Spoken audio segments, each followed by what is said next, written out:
Hello again. Now, sometimes a new item prompts a thought balloon to be launched, and so it was over the weekend with the news of Alex Salmond's sudden collapse and demise. The former Scottish First Minister, and a man not unused to making political waves, whose sudden loss then prompted me to recall recent conversations with two patients, both of whom had within the last year suddenly collapsed without any prior warning, both having suffered cardiac arrests. Their heart had stopped. Their hearts had just stopped pumping. One at home with his partner, the other in the street. Both looking fit and well now.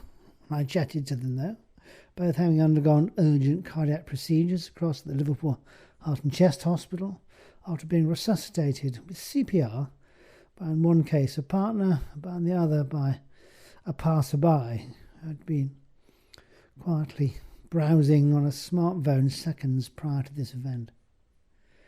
Over the decades in practice, I've witnessed many of these scenarios, sometimes with a positive outcome, often not, as so many sort of cards were stacked against a particular soul. It's a moment in your life, though, when you're solely responsible for potentially saving another person's life by way of your immediate actions. This is the essence of CPR. Cardiopulmonary resuscitation. If you try and fail, fear not. You've tried. Do nothing and the outcome is certain. Do something and it's sometimes not like that. This past weekend we've seen CPR discussions and demonstrations taking place at the shopping centre in Douglas. But of course most of us would not have been there. However, it wouldn't do any harm at all to have a look at the British Heart Foundation website, BHF website. And there in their search box simply tap in CPR. This will lead to the Revive course areas. The whole thing potentially taking just 15 minutes of your precious time. As you lean over that cushion that is suggested as the only prop you might need, and practice pressing down on said cushion, perhaps with that tap-worthy tune humming along in your head, staying alive. Yeah, oddly, significantly, in this instance, it's both the lyrics and, more importantly, the beat timing, which is important, the beat just perfect, coinciding with the rate needed to produce the best outcomes in cardiac or heart pump volumes. Then, of course, we come to defibrillator usage. Simply pressing, squeezing the chest, often in itself not enough to turn this all around in many instances, with many heart-stopping instances associated with an abnormality of heart rhythm called fibrillation. Ventricular fibrillation, or VF classically, wherein the heart muscle, instead of acting in a coordinated fashion, suddenly starts to become very disorganised, dysfunctional, incoordinate, and thus unable to work as a pump in this moment. This is one reason the success rate of community CPR alone has remained quite low over many years.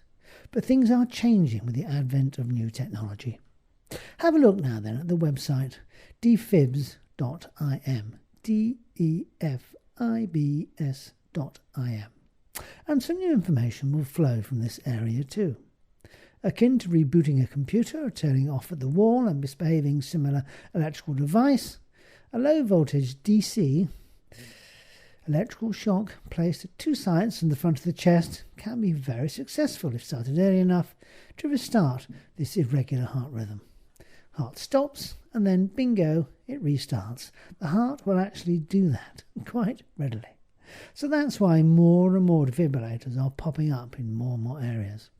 Hence, once the ambulance has been called with every second counting, CPR will be advised to be continued, whilst the location of your nearest community defibrillator might be revealed too, with the key code to allow easy access. Wow, it sounds daunting, but this may be your one chance to change the direction of another person's fortunes in the most dramatic fashion. To try and fail again in this instance, so much better than to just watch out and wait or flip open your mobile phone and, believe it or not, some people actually start taking pictures or videos. It's unbelievable what some people will do. I've seen it all. So, a few minutes browsing Revive R or defibs.im will not go amiss. I don't think so. Till next week, cheerio.